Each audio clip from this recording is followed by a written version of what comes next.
Welcome to True Crime Garage. Wherever you are, whatever you are doing, thanks for listening. I'm your host, Nick, and with me, weighing in at a little more than a bucket of nails and a little less than a shopping cart full of bowling balls, hailing from parts unknown USA, the people's champ. Ladies and gentlemen, the captain. Thank you. It's good to be seen, and it's good to see you. Thanks for listening. Thanks for telling a friend. Happy American Craft Beer Week, everybody. Today we are drinking Pirate Bomb by the geniuses over at Prairie, Artisan Ales in beautiful Tulsa, Oklahoma. Garage grade 4 3/4 bottle caps out of 5. Get out your snifter glasses and try this Imperial Stout. They basically take their already awesome Prairie Bomb beer and age it in rum casks to create Pirate Bomb. And the outcome is delicious. You get hints of vanilla and coconut flavors, and it is very full-bodied and a very smooth beer. And this brew is brought to us by... First up in Livermore, California, we have Lynn. Also in Cali, out in Napa, we have Terry. And in Bay Harbor, Florida, we have Allison. All right, Elvis. All the way out in Seoul, South Korea, we say hello and thanks to Sarah.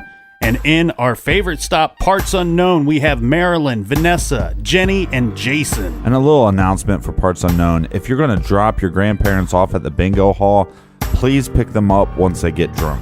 Thank you, and have a nice day. We also want to give a shout out to Sharon in Pittsburgh, PA, who says, keep on rockin', boys. And the Cheesehead State in Racine, Wisconsin, we have Kim. Cheers to you, mate.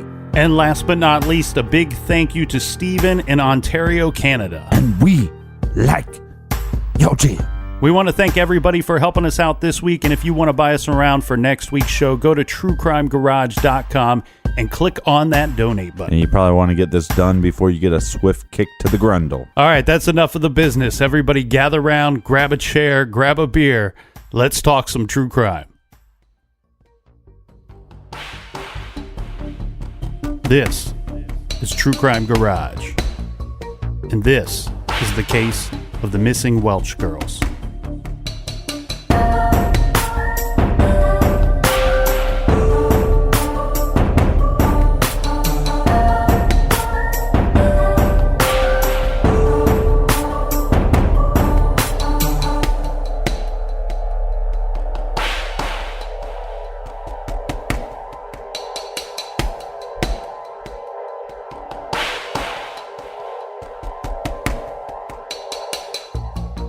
Laura Bible is described as 5 foot 5 inches tall, 130 pounds, with brown hair and hazel eyes. Ashley Freeman is 5 foot 7 inches tall, 145 pounds, with dark blonde hair and blue eyes. She has a scar on the upper left side of her forehead. Both are Caucasian females and were 16 years old at the time of their disappearance. They have been missing since December 30th, 1999 from Welch, Oklahoma. They are both classified as endangered missing.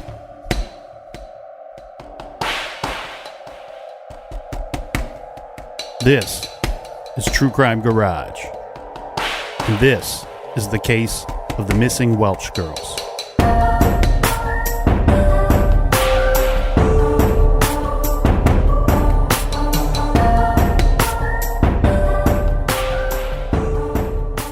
The Freeman family lived in a trailer home outside of Welch, Oklahoma, and the family consisted of parents Danny and Kathy Freeman and their 16-year-old daughter Ashley. On December 29th, 1999, the family was celebrating Ashley's 16th birthday. Yeah, and like a typical thing, she's going to have her best friend spend the night, and her best friend is Laura Bible. Yes, they are both 16 years old by this point. They are lifelong friends. Both were very good students. Ashley was a basketball player, Laura was a cheerleader, and both of them were very well liked. So Ashley and Laura went with Kathy Freeman, who took the two girls out to dinner. Some have stated that they went to a Pizza Hut, others said that it was Big Bill's Barbecue, but regardless, they go out to dinner that evening. They also picked up feed for the Freemans' livestock and water from Kathy's mom's house. After dinner, they went to their local Walmart store. There, Ashley met her boyfriend, Jeremy Hurst. Jeremy gave Ashley a silver chain with a heart-shaped pendant that also contained her birthstone. This was her birthday gift. And then after the Walmart, Kathy, Ashley, and Laura all went back to the Freeman's home, and Jeremy joined them as well. Laura already spent the night before at the Freeman's house, but since it's getting dark, they're going to stop by her family's house to see if it's okay if she spends the night again. Yeah, it was going to be for one night, turns into 2 nights because Laura's parents do not let her drive after dark. She's already driving by this time. Her car is parked at the Freeman house. Now, they drop by just to make sure to be okay because it's well after dark by this point. And we can assume that they're on winter break at this point. Now, back at the Freeman home, Jeremy Hurst, the boyfriend, he says that while he was there, he didn't think anything was abnormal. He didn't see anything out of place.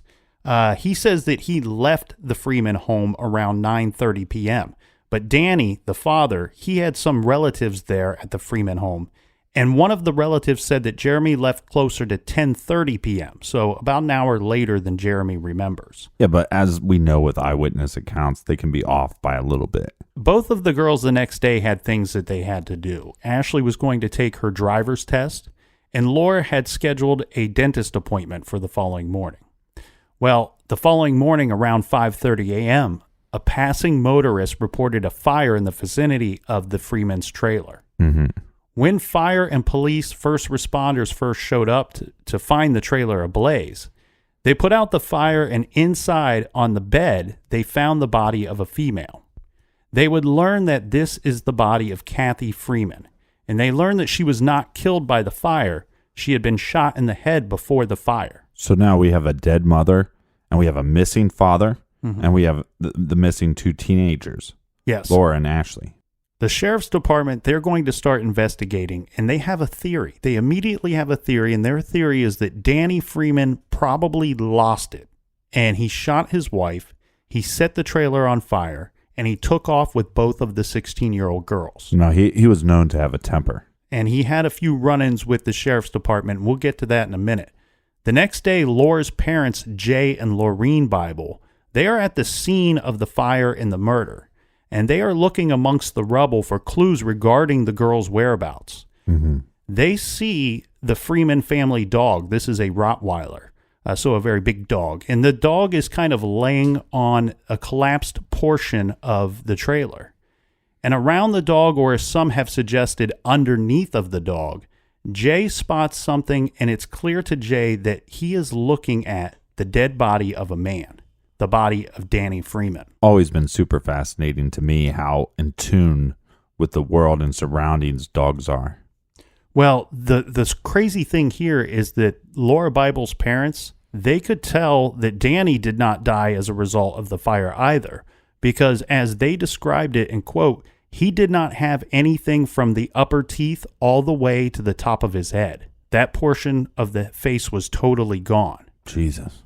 Now, the first question... So gunshot blast. To the face, yes. And the first question that we have to ask ourselves is, how did the police and the firefighters miss the body of Danny? You know, and does this make you think that they could have overlooked the bodies of the 2 16-year-old girls as well? Well, and then obviously that the public has access to this crime scene. Yeah, we have a situation where the Bibles were up there looking for clues about their daughters and her friend. And the thing is here, once they call and report that they found the body of Danny, they get a little pushback from law enforcement stating that, you know, we've been over that crime scene and you must be mistaken. Well, what took place, I guess, is that, you know... Yeah, we're mistaken. We just saw a guy with his face blown off. They showed up and they put out the fire. And this probably took a good deal of time. But after that, once they're looking amongst the rubble and the debris, they find the body of Kathy. They fail to find Danny's body.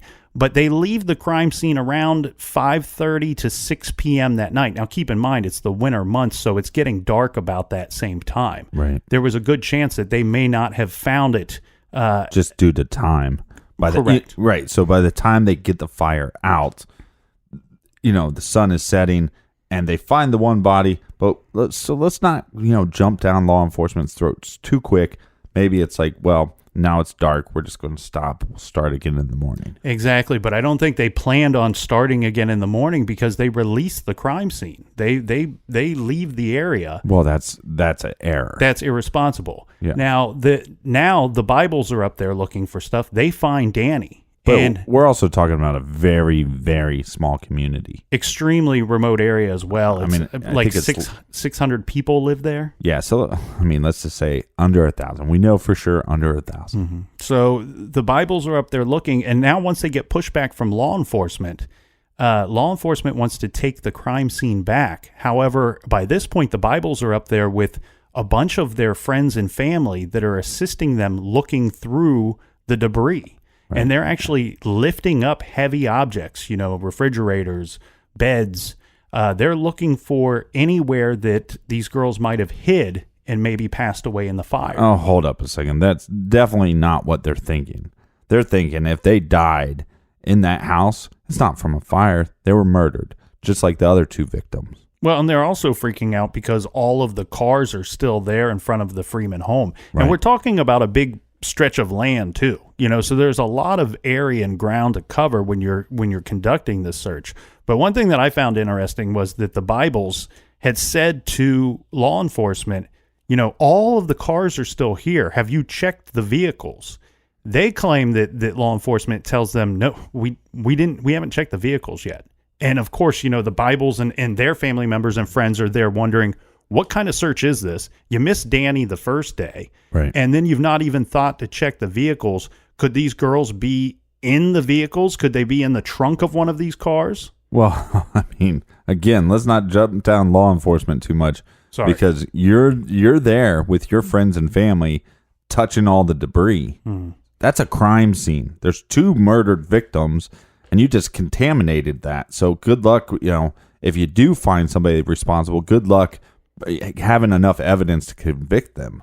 Well, let's talk about Danny's run-in with the law real quick, right? Mm-hmm. And to do this, we're going to have to introduce Shane Freeman. Shane was Ashley's older brother. Deceased now. Yeah, and we'll have to go back in time a little to tell this story. In 1998, Shane was experiencing behavioral problems. The family was ordered to participate in a counseling program. This was after Shane stole his uncle's pickup truck. Mm-hmm. Now, I do want to be kind of clear here because I've heard this story a few different ways. Unless Shane was out stealing multiple vehicles, I've heard it reported that he had stolen the uncle's truck or he had taken the grandparents' vehicle. Right. Maybe it's the one and the same. I don't know. But for whatever reason, he took this vehicle. That's what teenagers like to say. Borrowing. Yeah, and now there's another story that has a few different perspectives, let's say, on it. Regarding this vehicle being stolen, Danny calls it in, and he reports his son Shane as missing at the same time that the vehicle is reported as stolen. Mm-hmm. Now, Shane is picked up for this. Now, during this situation, Shane has been abused, okay? It's obvious to the deputy that arrests him that Shane has been abused. Physically abused, like yes. Beat up. That's one way that the story goes. The other way that the story goes was that Shane was at school and a school counselor or a coach had noticed that his buttocks area was bleeding and he was extremely bruised up to the point where it wasn't just, well, it wasn't just mom or dad with a little discipline to straighten Shane out. It looked like an obvious beating type situation. And like we said before, the father, Danny, was known to have a temper, so maybe his parenting was getting a little out of control. Yeah, and this was not the only situation where we saw his temper flare up. Back in 1985... Well, hold on. We're assuming it was Danny that was disciplining him too hard, or maybe just being a drunk and beating his child? Well, what are we assuming here? We're assuming that it was Danny because he would be charged with child abuse in this situation. And what law enforcement would contend that this was excessive force that Danny had used, where Danny is saying, no, you're taking a family situation and you're blowing it way out of proportion. Mm-hmm. But again, this is not the first time that his temper has gotten him into trouble, because back in 1985, Danny got in trouble for beating up his father-in-law. They had some kind of what sounds almost like a minor disagreement, gets crazy and out of hand, and Danny ends up getting charged with that. And that's the evidence of Danny having a temper problem. Yeah, and after Danny is charged with abusing his son in 1998, Shane does not want to return to his parents' home. He ends up staying briefly with Ashley's family, with the Bible family. Mm-hmm. And in early January 1999, the Bible family filed a complaint with authorities stating that Shane took some of Laura's belongings and her money, and that he also stole several of the Bible's firearms. Well, no good deed goes unpunished.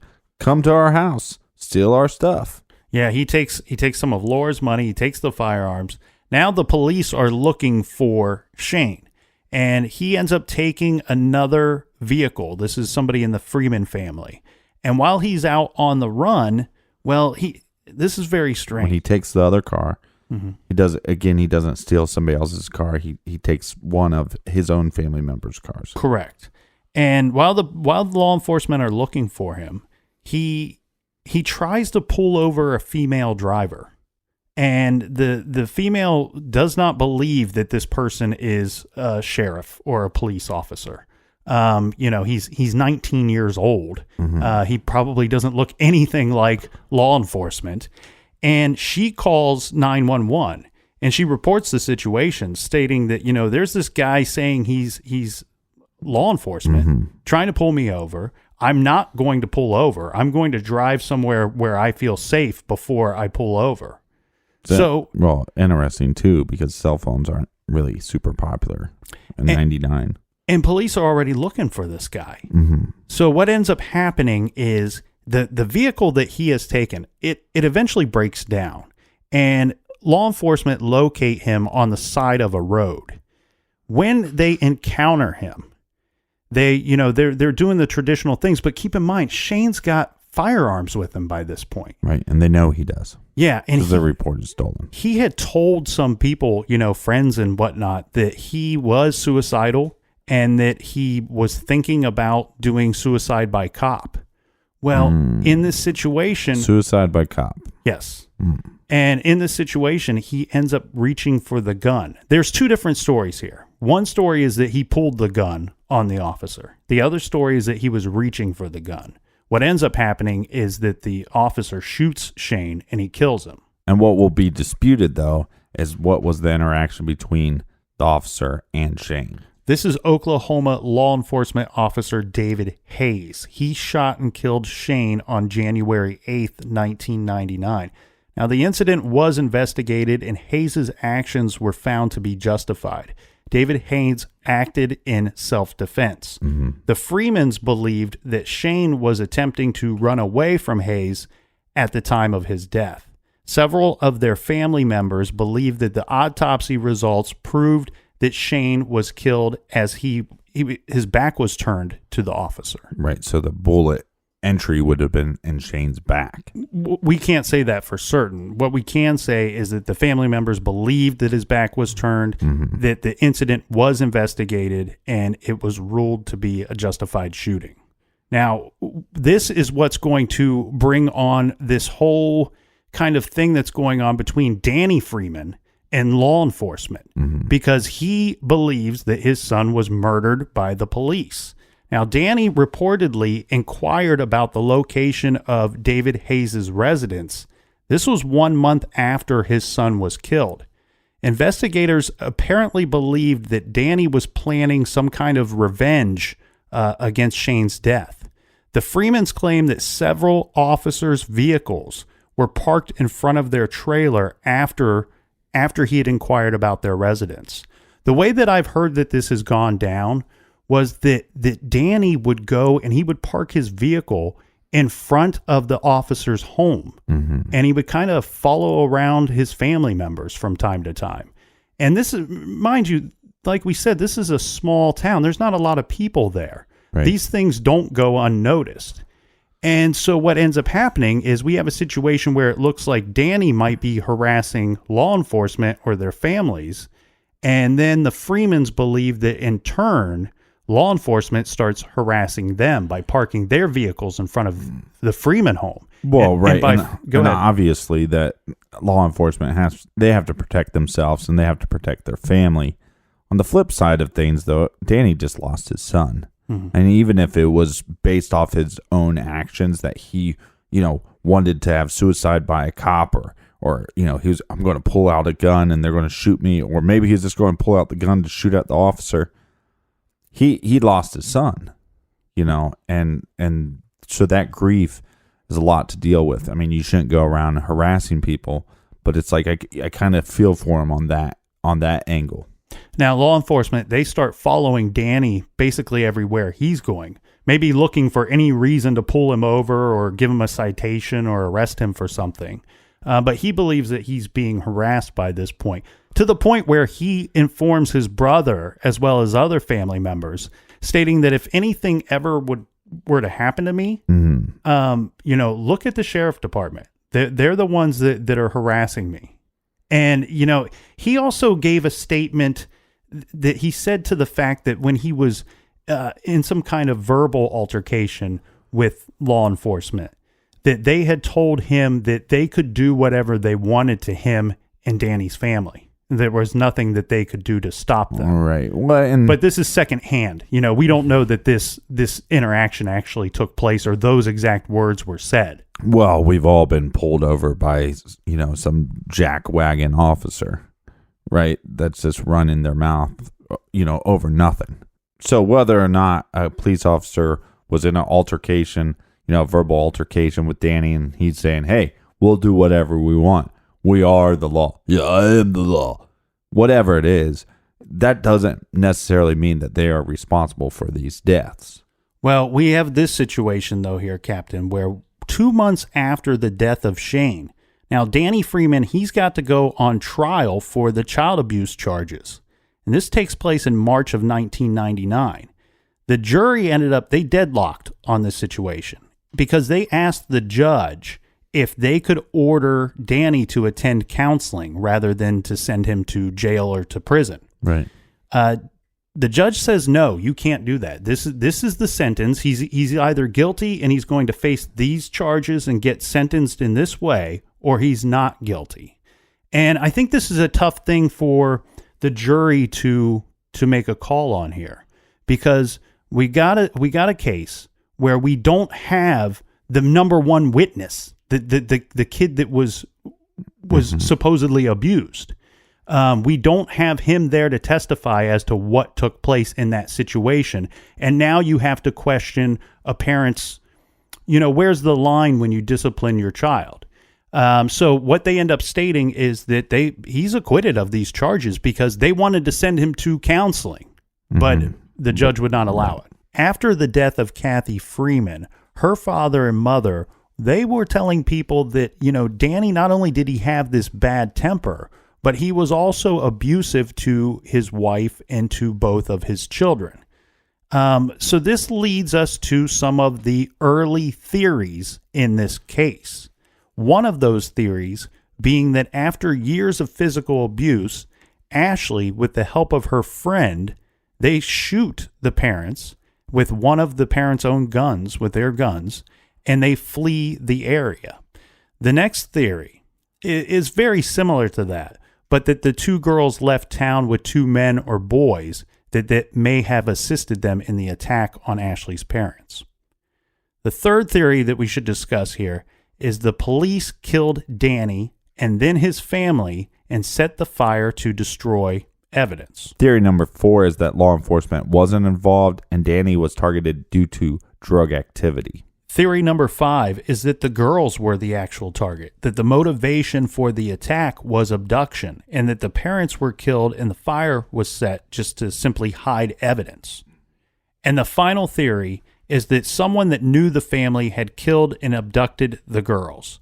This would be any example that you can imagine, but you could also consider possibly the boyfriend, Jeremy Hurst, who was there that night, as well as relatives of Danny's that were at the trailer that night. Mm-hmm. So those are the 6 theories that they're working off of early into this investigation. I think we kind of need to look at this evidence and point us in the right direction and what theory makes the most sense. Let's get into that right after this quick beer break.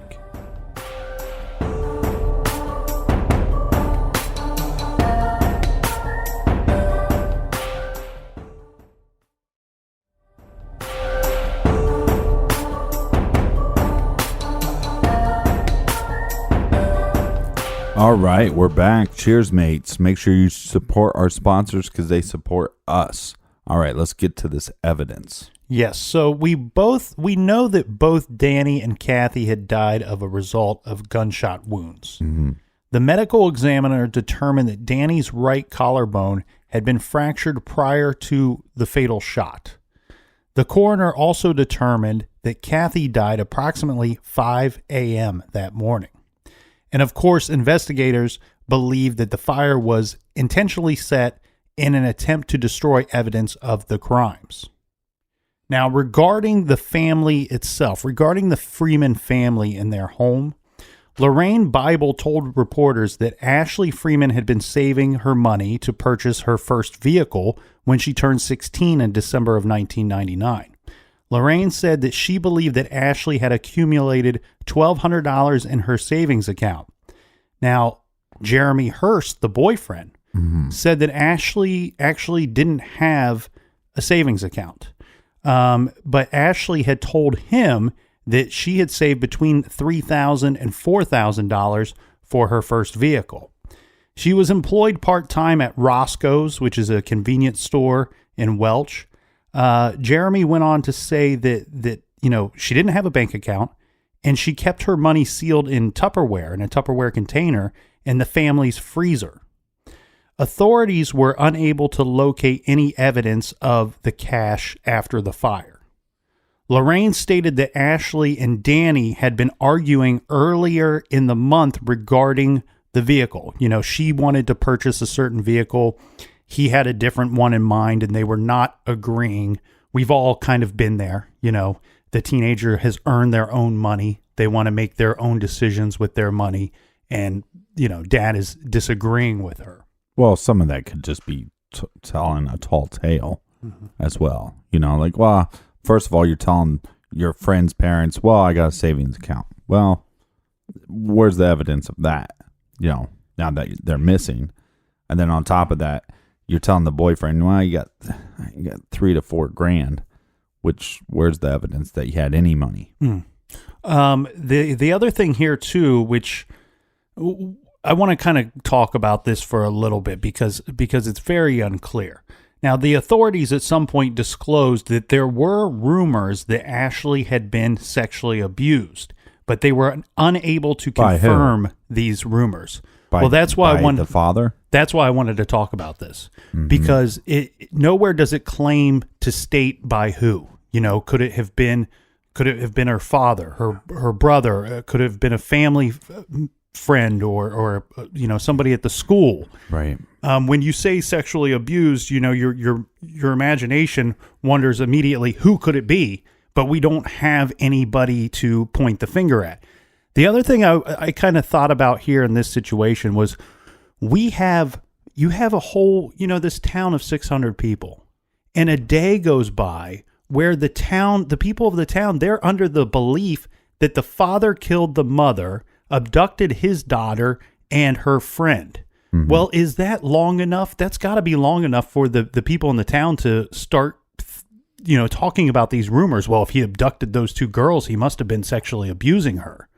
And I wonder I think it's a little irresponsible of law enforcement to say that there were rumors of this, right. But we're unable to confirm these rumors. Again, a very small community, so not probably the best or most advanced law enforcement unit in the world here, and that's causes a lot of problems because one, you leave the crime scene without knowing how many victims are there, and then you don't close off that crime scene and you allow people to come in there and contaminate it, and then on top of that, now we got this third thing where you're creating rumors.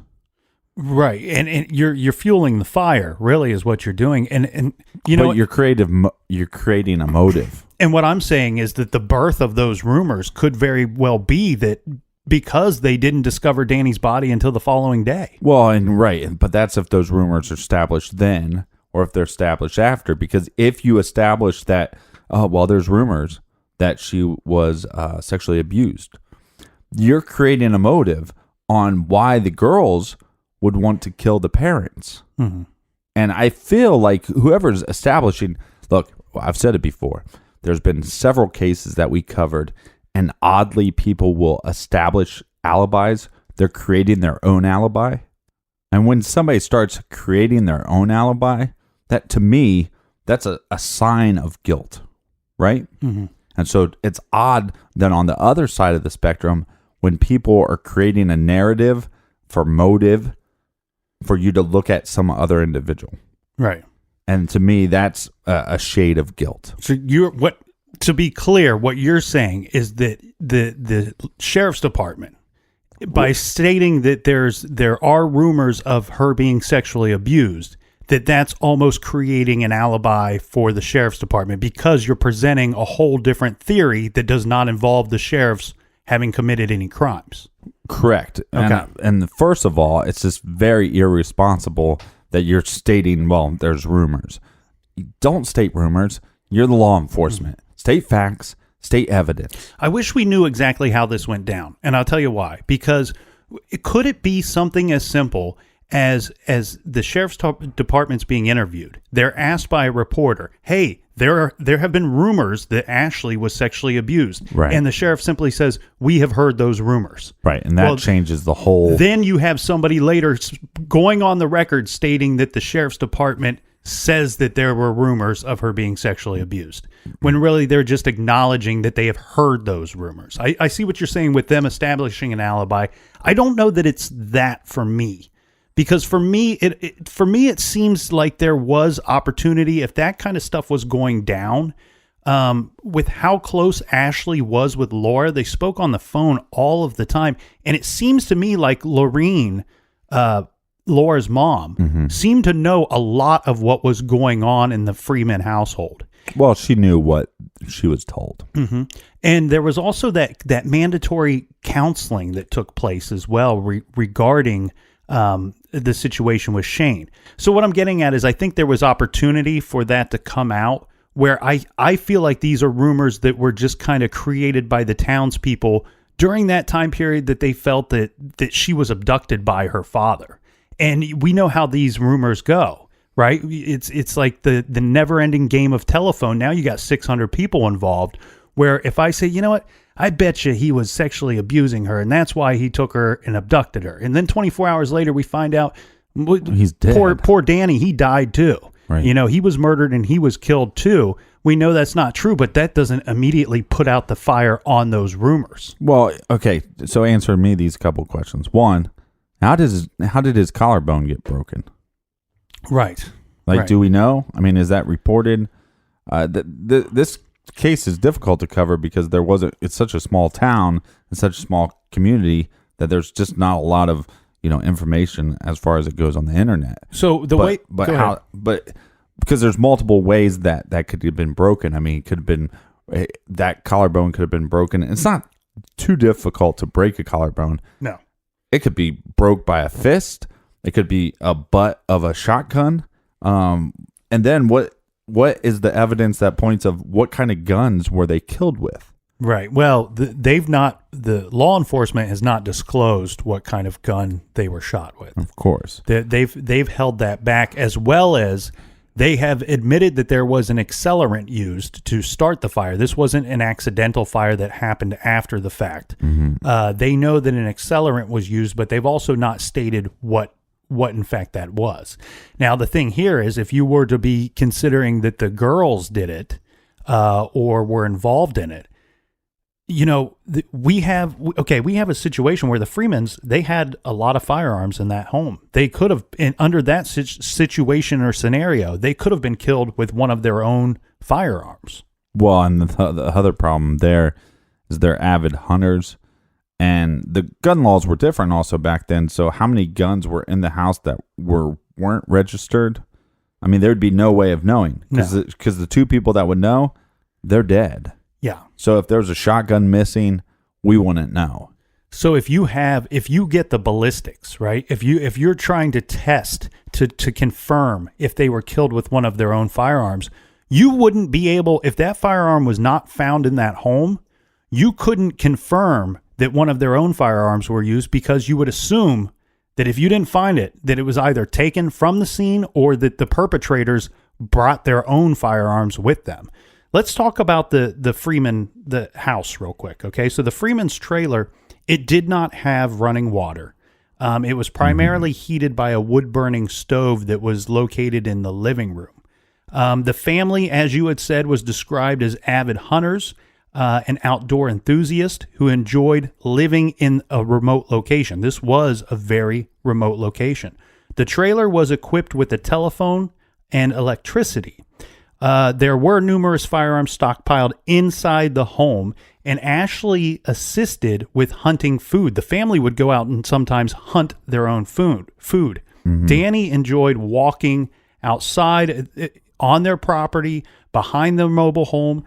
He was a collector of arrowheads, and his relatives stated that he had an extensive collection of items that he had found that were rumored to be valuable. Here's another one of these rumors. Right. But you don't. Well, that's causing a motive of the idea that somebody came in to break into the house to steal valuables, and they killed two people in the process. And possibly stealing the cash that young Ashley was keeping in the freezer. Which I would argue that that is more likely to happen if you live in a remote area. I know that's going to sound maybe a little strange to some people, but I'm serious. It's like, especially if I've lived, my house. You're exactly right. You are exactly. Go ahead. Sorry. But my house was out of the city a little bit. And if somebody's coming onto my property to steal something, it could end up very bad for me or them. Mm-hmm. So that's all I'm saying is you also, it's such a small town that you'd go, well, they're an avid hunter. If I'm going to rob this person, we know how this is going down. This is robbery by force. Mm-hmm. And again, but then that also goes with the creating the motive. Because if he has drug activity, then maybe it's like, well, he has a bunch of guns. Maybe he has some drugs there. Maybe he has some drug money there. Yeah, and we should talk about this drug activity because there's several. Yeah, so it's not just rumor. Right. There's a lot of different stories about what drug activity could have been going on in the area. So it's believed that Danny was himself a drug user. But there's different kinds of drugs. Yeah, and it's believed, it's pretty widely believed that he grew marijuana somewhere on that property for his own personal use. Mm-hmm. Okay, so that's what's widely believed. There are some other things that come into play here, though. There are some people that state that he was selling marijuana, right? That he was in cahoots with somebody else, and they had a little drug operation where they were both moving and potentially growing marijuana. There was one report that stated that inside the trailer, and I want to be very clear about this, one single report out of all the little reports out there, there's one single report that says that they found evidence of drug manufacturing, which to me, using those words is completely different than growing marijuana, unless you're claiming that Mother Nature is your manufacturer of marijuana. So what that sounds like to me is that they must have found some kind of drug equipment, some kind of creating these drugs equipment. Now, I don't think that he was running any kind of meth operation because... Why not? Because this is just my belief. I have no evidence of such.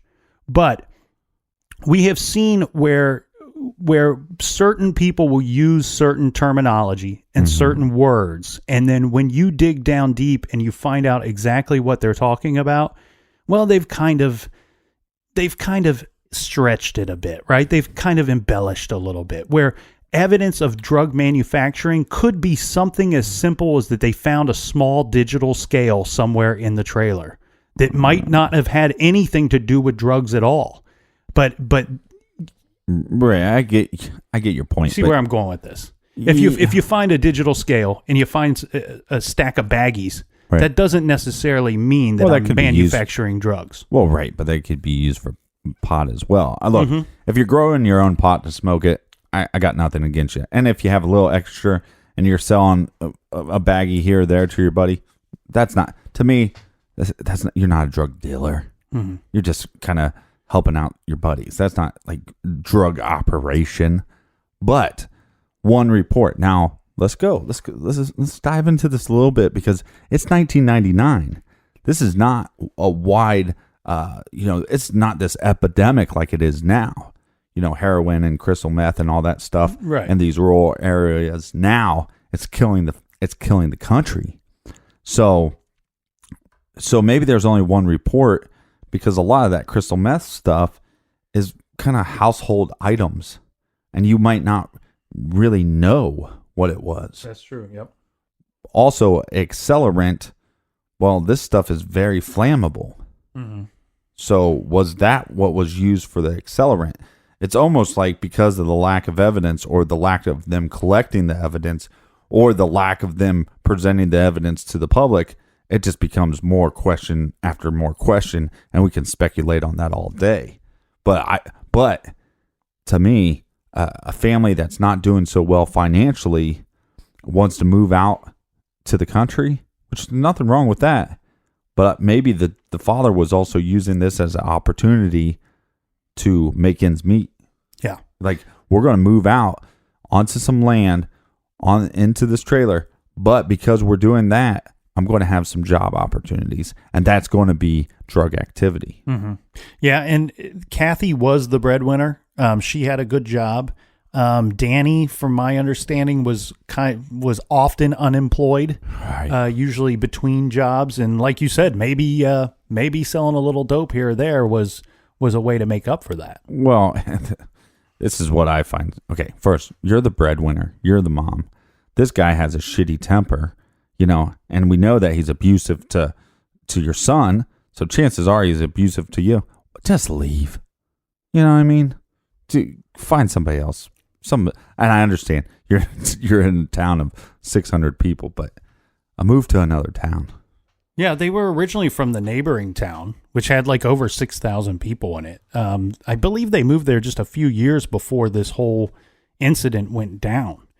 But yeah, I'm with you. It seems like but again, there's different dynamics to every family, every relationship, but from the outside looking in, it definitely seems like the Freeman family was odd and dysfunctional. Well, I'm just saying that she could love a winner with money as much as she can this loser with nothing. That's all I'm saying. Okay, so let's, before we move on from the evidence and start seeing how that might apply to these different theories, and maybe kind of ruling some of them out as we go. One more thing regarding the evidence, though. The police did state that, remember we said that the Freemans had telephone service to the trailer. They did state that there were no outgoing phone calls from the Freemans' trailer late that night or during the early morning before the fire was set. And there's no report by anybody that we know of that they had a cell phone of any kind. Correct. And the thing here is, too, we stated that all of the vehicles were out front that were located on the property. None of the vehicles were missing. But regarding Laura's car that was still there, the keys were found in the ignition. This is probably just means that she never took them out of the car. The house was quite a bit of a ways off of the road. There might not be any need to do so. But she did have a purse, and she had approximately $200 in that purse. The purse was located inside the trailer after this incident took place. So where you have money that is rumored to have been in the freezer, a substantial amount of money, depending on who you talk to, between $1,200 and $4,000, where that is not found. We also have a situation where there's money found in a purse, $200 that could have been taken that was left behind. Yeah, but here's my issue with that is law enforcement and a lot of people looking into this case like to say, well, there's $200 left in a purse, so that proves right there that this wasn't a robbery. Well, that doesn't prove crap. That just proves it wasn't a robbery for just money or random belongings. This could have been a robbery just for drugs or just for drug money. And And so that doesn't really prove anything. Just because there was money left somewhere. That's all I'm putting out there. It's just time and time again when you see this stuff about this case, well, there's $200 left over, so therefore that definitely wasn't a robbery. I don't think anybody's saying that because everyone's saying that there's... That's what is reported all the time. It's almost every video that you ever see made on this thing is like, well, there's $200 left, so chances are it wasn't a robbery. It just wasn't a good robbery. Maybe they made off with the $1,200 or $4,000 that was in the freezer and thought, well, this is all the money they got. I'm out of here. Right. Or like I said, I mean, if he had some drug activity, then that's why people would be there, for his drugs and for his drug money. Mm-hmm. So should we go back through these theories? No. I think let's stay on this $200 right now, right? Okay. I think that $200 to me means it starts ruling out the idea for me that the girls would be involved. Right, and that's why I asked if you want to go back through the theories, because theory number one is that after years of physical abuse, Ashley, with the help of Laura, that they shoot the parents and with one of the guns that they find in the home, and together they flee the area to go off and live wonderful lives elsewhere, away from this, and I'll say quote unquote abusive father. Well, I think you can say abusive father just on the evidence of physical abuse. Not sexual abuse, but we can definitely say that there is enough evidence that shows that this guy... He abused Shane. We have evidence of that. I don't know that we have evidence that he abused Ashley, is what I mean. Well, I meant by that. We have all the speculation or all the accounts brought up by, I think, her grandparents. But I think calling somebody an abuser it's a very powerful label to put on somebody. And I see what you're getting at. Half of me agrees with you, but the other half of me, I'm talking about. Well, half of you is smart, and the other half is. And the smart half, the smart half of me is stating that in this situation, we're talking about a situation where Shane no longer exists. Yeah, I understand. We're talking about a situation where we're going to say, did Ashley kill or participate in the murder of her own parents because she was being abused by her father?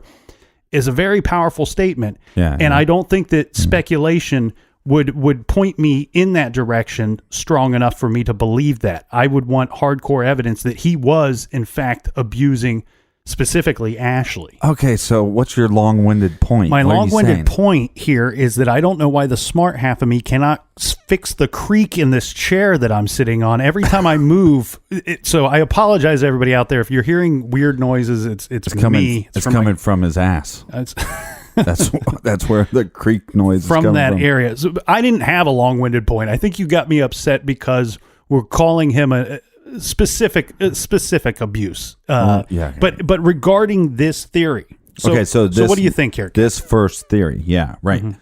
It doesn't add up. It doesn't. You're exactly right. Because, and I think that's why we bring up the $200 in Laura's purse. It seems strange to me that Laura would leave behind her own money, right? Or her own purse. Correct. Even if you wanted to try to make it look like you were abducted, I don't know that these are kids, right? I know they're 16 years old. I know they're good students. I know that they are smart young ladies. The thing here is, though, I don't know that a kid would come up with this wild theory that, you know what, we can kill these two and we'll take off and maybe we'll get lucky and they'll think we were abducted. So leave behind your purse, furthermore, none of the family's vehicles or Laura's vehicle was taken. So by that point alone, you can cross off theory one, in my opinion, because now you have to have outside help. There has to be some form of transportation getting you out of the area. Well, look, the purse behind, not that big of a deal. Leave the purse behind. The cash is big. You need the cash, right? And, but I don't know. Was there cash in the freezer? I'm going to say not. Look, look, the other question I have too, which might seem pretty silly to everybody, but how long was she dating her boyfriend? I don't know. And the only reason why I want to know is because sometimes in the initial stages, you kind of just, over exaggerate maybe a little bit. I've had that happen before. I've been on a date where somebody's, telling you what they do for a living, and they kind of a little braggadocious about it. And I think, and these are, women in their 30s, right? So what's a girl in she's 16 years old.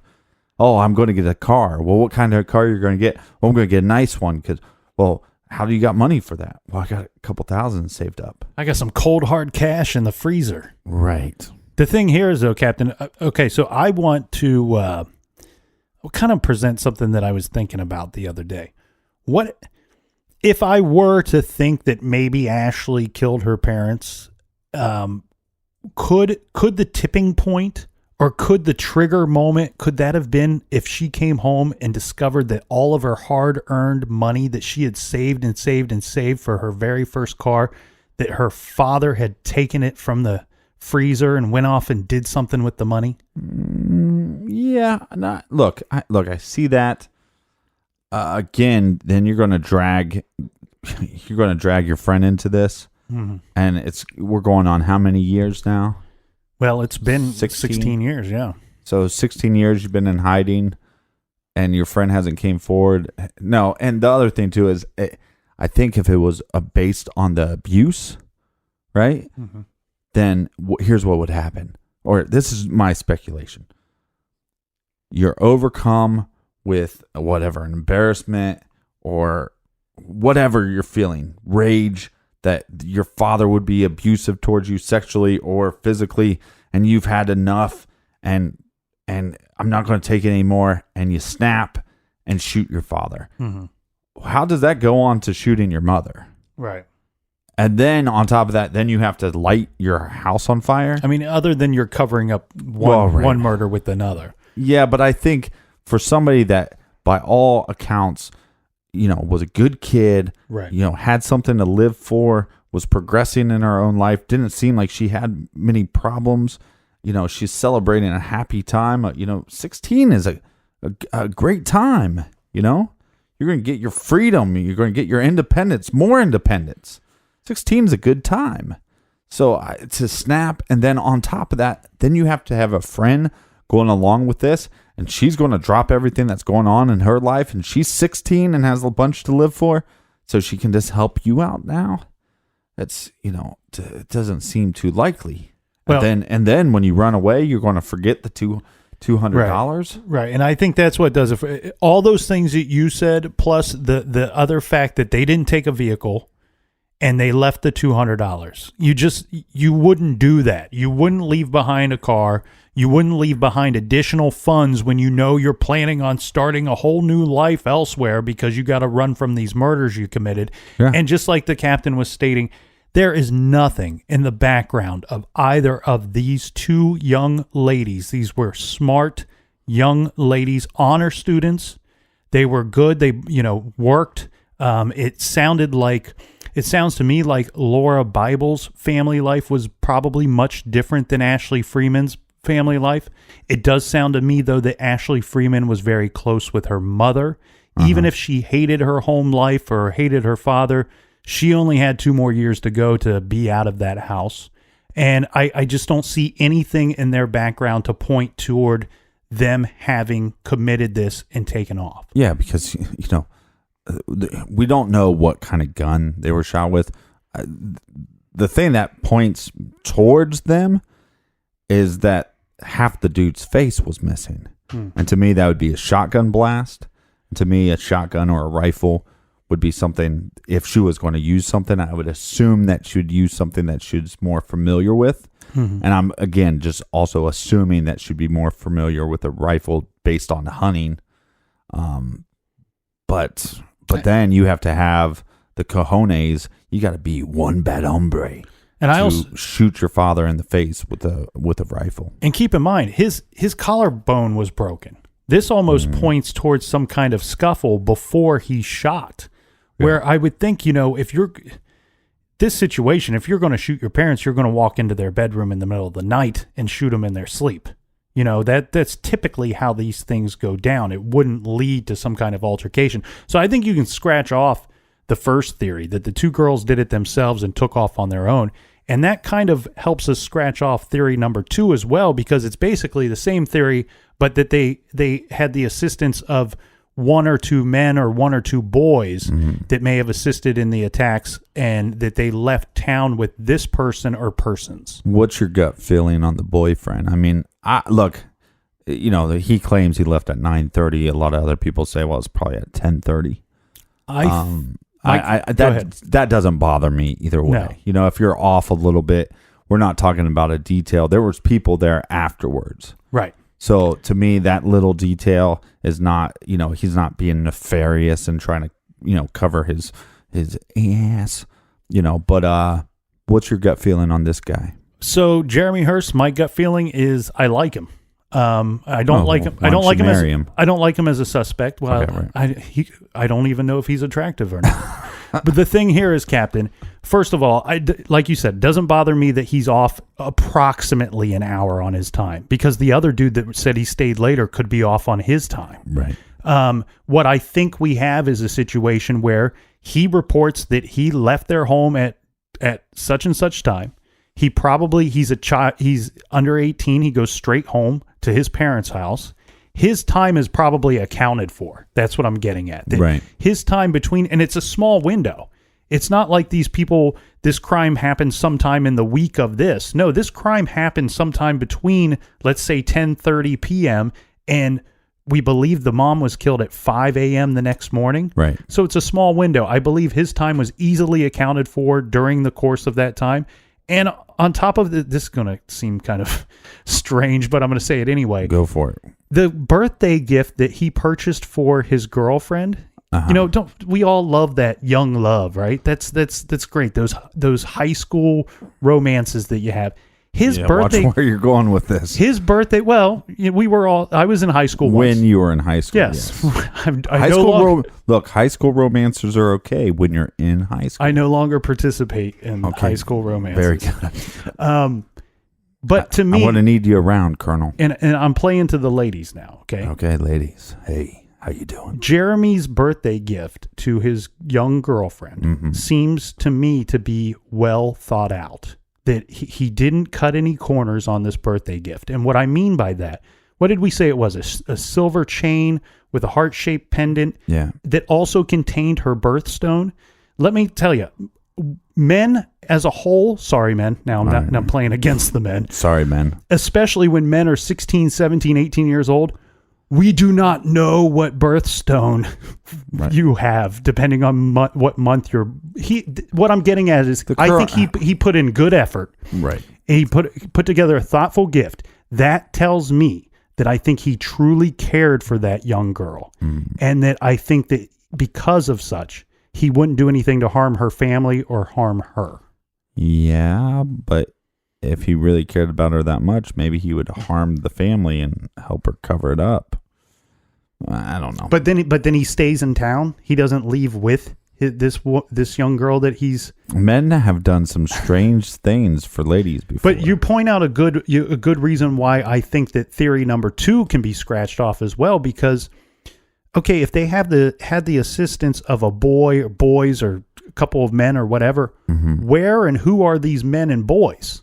You know, wouldn't they be reported missing at some point as well? Or you're living in a town of 600 people. Right. When 2 of them disappear. If there's another 2 missing, well, it's pretty obvious. Right. You know, so I think we can scratch off theories number 1 and number 2. All right, Colonel.